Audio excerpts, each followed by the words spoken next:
Next topic हमारा आता है relationship between zeros and coefficient.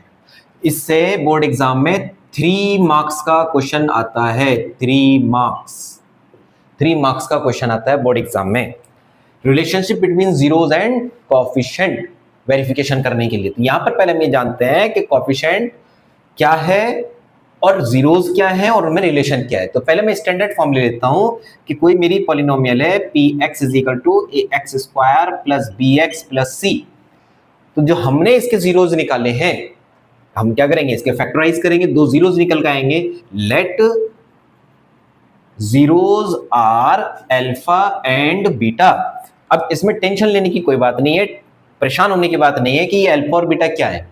देखिए ये क्या है कि एक सिंबल है, आपका नाम है, मेरा नाम है, सबके नाम है। इसी तरह से हमने जो इसके पॉलिनोमियल के जो जीरोज निकल के आ रहे हैं उनका नाम दिया है, हमने नामकरण किया है, अल्फा एंड बीटा, 2 जीरोज हुए। अब कोएफिशिएंट की बात करते हैं, तो कोएफिशिएंट ऑफ एक्स स्क्वायर यानी पूरी टर्म, पूरी पॉलिनोमियल में चेक करिए एक्स स्क्वायर कहां पर है, उसको हाइड कर लें, उस टर्म में से एक्स स्क्वायर हाइड करें, क्या बचता है a। तो coefficient of x square is a। Coefficient of x को चेक करिए b, और कांस्टेंट टर्म अब क्या निकल के आती है, कांस्टेंट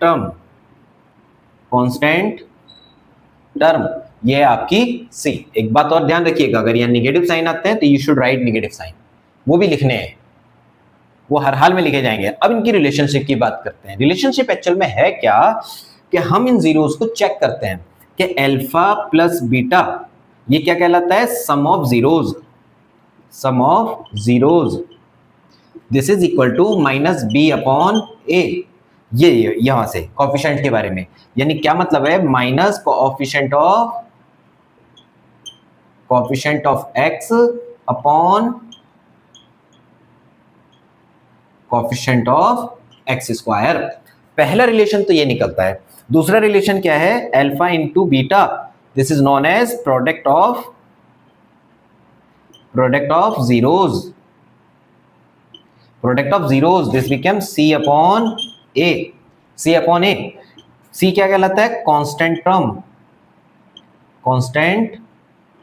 टर्म अपॉन कोएफिशिएंट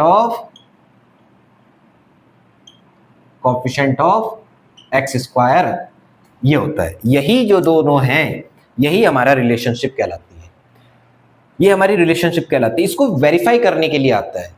तो जैसे चैप्टर 1 में हमने वेरीफाई किया था HCF into LCM is equal to first number into second number, इसी तरह से पहले हम क्या करेंगे, गिवन पॉलिनोमियल के जीरोज निकालेंगे, उनका नाम अल्फा और बीटा रखेंगे, फिर कोएफिशिएंट्स को काउंट करेंगे, फिर हम अल्फा प्लस बीटा निकालेंगे, माइनस बी अपॉन ए को चेक करेंगे, alpha plus beta sum of zeros and minus B upon a, simplify करेंगे, चेक करेंगे बोथ आर इक्वल और नॉट, अगर दोनों इक्वल आते हैं तो वेरीफाइड। यहां पर हम प्रोडक्ट करके सी अपॉन ए को चेक करेंगे, दोनों सेम आए वेरीफाइड, और सेम नहीं आ रहे हैं तो नॉट वेरीफाइड। और ऐसा कभी नहीं हो सकता कि दोनों सेम ना आए, ये ऑलवेज वेरीफाइड रहेंगे, वेरीफाई ही होने हैं। क्लियर।